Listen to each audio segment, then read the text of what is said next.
Assalamualaikum warahmatullahi wabarakatuh. Sebelumnya yang udah kenal biar lebih kenal, yang belum kenal kenalan dulu. Perkenalkan, nama Mbak Mufidatul Husna. Teman-teman atau orang banyak biasanya tuh manggil dengan panggilan Mbak Mufida. Nah, Mbak Mufida itu dulunya pernah mondok di sekarang Pondokan Sampean itu kurang lebih selama 5 tahun. Nah, di sini konteksnya bukan Mbak Mufida nggih yang ngajar atau yang jadi guru, tapi kita sama-sama belajar bareng. Jadi nantinya kalau teman-teman lebih ahli dari Mbak, mungkin nanti bisa saya yang diajari. Nah, sebelumnya teman-teman pastinya sudah kayak familiar ya, udah bosen dan udah sering dengar kata-kata itu seperti ini. Menulis itu tidak perlu bagus, yang penting bisa dibaca. Tapi teman-teman udah tahu belum bahwa seseorang hanya dengan melihat tulisannya sampean itu bisa jatuh cinta. Contohnya seperti ini. Wah, iki tulisannya kok apik, tulisannya siapa sih? Ya, kan namanya jatuh cinta. Nah, kalau teman-teman udah ngaji kitab Ta'limul Muta'alim, itu dijelaskan ada banyak sekali, ada banyak banget cara memperluas rezeki. Nah, salah satunya itu adalah dengan membaguskan atau memperindah tulisan kita. Sebenarnya itu sudah Mbak Mufidah alami sendiri, kayak ya pengalaman pribadi seperti itu. Beberapa pengalaman Mbak Vida itu kayak misalnya tulisan yang bagian tulisan Latin itu alhamdulillah selama kurang lebih 3 tahunan itu dipercaya di MA Wali Songo untuk menulis ijazah setiap tahunnya. Nah, dari itu Mbak Vida alhamdulillah dapat honor gitu, Pak, dapat bayaran. Oh, alhamdulillah memperluas rezeki. Ya kan berarti udah terbukti. Nah, selanjutnya dari tulisan kita yang bagus, yang indah itu bisa menghasilkan uang, teman-teman. Contohnya dulu itu Mbak Wida pas mondok sambil jualan. Jualan apa, Mbak? Jualan kaligrafi nama. Nah, kalau sama nggak percaya bisa tanya Mbak Ari. Dulu sukanya nulis nama orang, terus biasanya per lembar itu Mbak bandrol dengan harga 7.000 sampai 10.000, dan itu alhamdulillah yang pesan banyak. Jadi sangune mondoke nambah. Terus kalau bukti lain lagi itu kayak kalau semisal sampean ikut lomba kaligrafi terus itu menang, nah itu dapat piala, terus dapat uang pembinaan juga, dapat alat tulis gratis. Ya pokoknya seru. Hobi yang enak itu adalah hobi yang dibayar. Salah satunya ya kalau sampean hobi nulis kaligrafi terus sampean dibayar kan malah jadi enak gitu. Selanjutnya kita bahas tentang jenis-jenis hot ya. Jadi teman-teman, jenis hot itu nggak cuma hanya satu, tapi ada banyak sekali. Misalnya ada hot nashi, hot sulus, diwani, farisi, dan masih banyak lagi. Nah, setiap hot itu punya kaidah atau aturan penulisan yang berbeda-beda. Kalau semisal aturan di pondok itu kan harus diikuti. Kalau enggak ya nanti jadinya salah. Seperti hanya punya khot. Khot itu juga punya aturan, jadi harus diikuti. Kalau di lembaga Wali Songo ini khot yang digunakan itu jenis khot nashi, teman-teman. Nah, khot nashi ini paling umum digunakan untuk menulis ayat-ayat Al-Quran, kaligrafi. Oke, next. Ini khusus yang mau ikut lomba ya, tapi yang lainnya juga bisa buat untuk nambah ilmu. Jadi setiap lomba itu pasti punya aturan atau ketentuan untuk menjadi juara. Nah, seperti hanya lomba kaligrafi, pada umumnya itu yang pernah Mbak Vida ikuti itu rata-rata ketentuannya itu yang pertama dan yang paling utama itu kebenaran kaidah atau aturan dari khot tersebut. Jadi sebagus apapun hiasan sampean, warna-warna yang sampean padukan, tapi khotnya itu salah, itu akan mengurangi banyak sekali penilaiannya. Terus yang kedua itu ada kebersihan permukaan. Maksudnya piye Mbak iku kebersihan permukaan? Nah, kebersihan permukaan itu maksudnya ya, misal sampean habis nulis terus itu salah, terus sampean hapus. Kan itu nanti bersih jadinya. Jadi kayaknya kayak nggak aur-auran, nggak kotor gitu. Terus yang ketiga, aspek yang ketiga itu baru hiasan.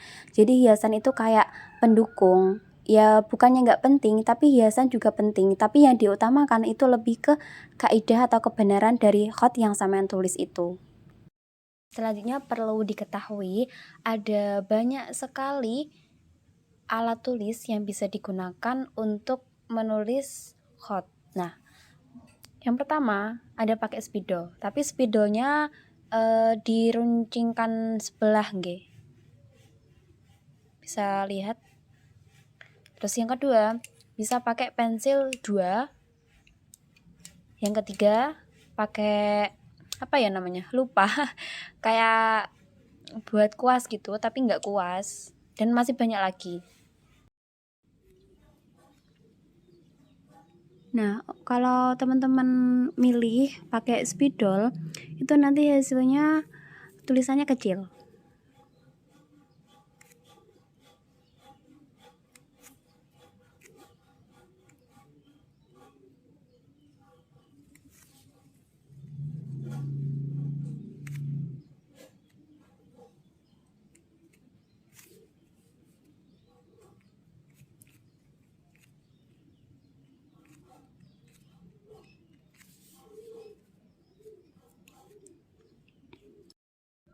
Oke, tapi sebelum ke tulisan yang panjang, teman-teman harus paham dulu setiap kaidah dari setiap hurufnya.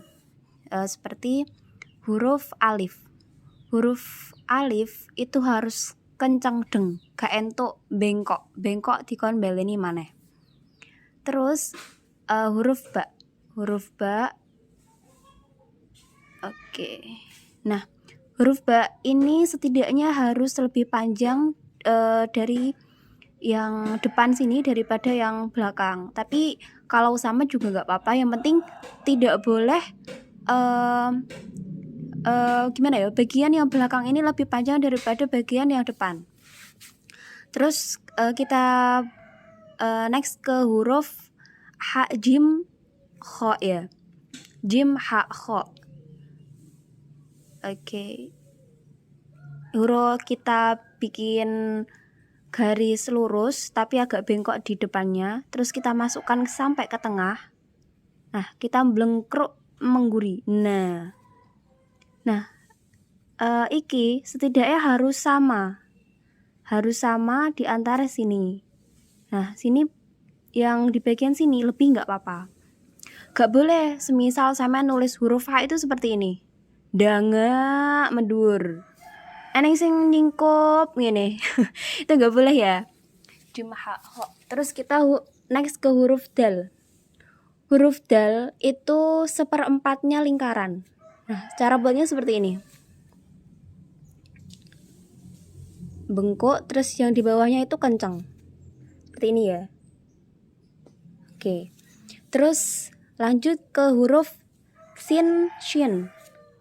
Huruf sin dan shin itu punya rengget. Nah, sebentar.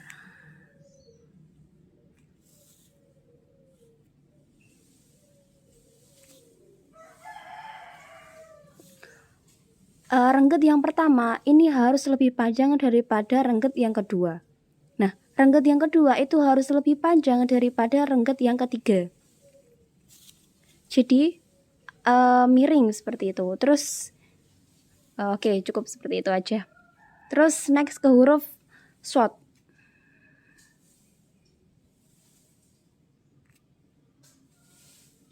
Oke, kurang lebih seperti itu ya. Nah, lain lagi kalau teman-teman milih pakai kuas, tapi kalau kuas ini harus punya tinta gitu ya, karena Mbak Mufidah tintanya itu habis, jadi nggak bisa meragain. Kurang lebih nanti kalau pakai kuas hasilnya seperti ini. Nah, seperti ini. Jadi lebih tebal dan lebih indah lah ya kalau dipandang. Oke, cara selanjutnya kita pakai pensil 2. Nah, perlu teman-teman ketahui cara megangnya seperti ini ya. Nah, pensil yang atas ini harus lebih panjang daripada pensil yang di bawahnya. Langsung praktek aja ini.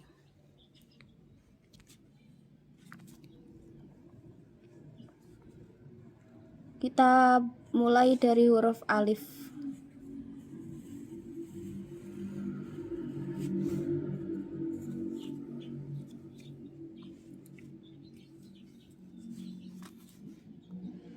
Nah, misal kita mau buat lafadz Ar-Rahman.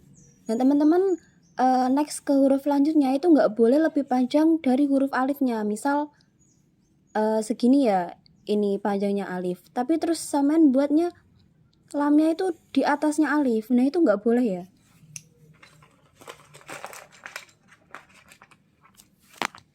Jadi semisal sampean hurufnya alif segitu ya, sampai akhir ukurannya harus segitu, harus sama semua.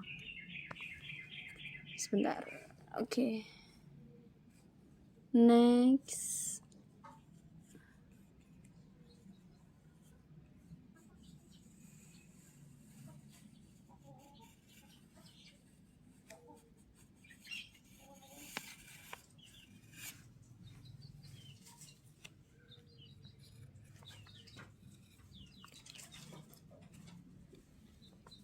Huruf H.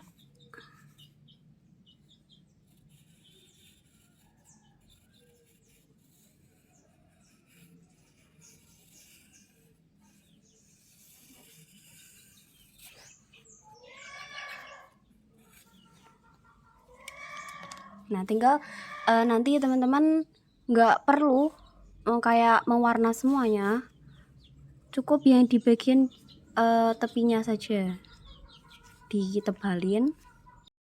Nah, misal ada kasus seperti ini natap saling kayak tabrakan gitu ya, teman-teman nggak usah nebelin yang di bagian sininya, tapi teman-teman nebelin yang buat sendiri seperti ini.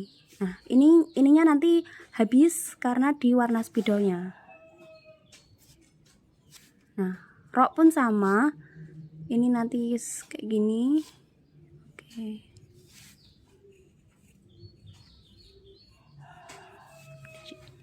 Terus oke. Jadi simpel.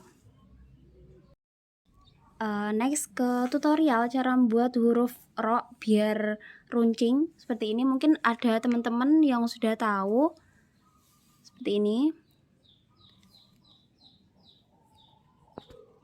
Saya agak repot ya, mohon maaf.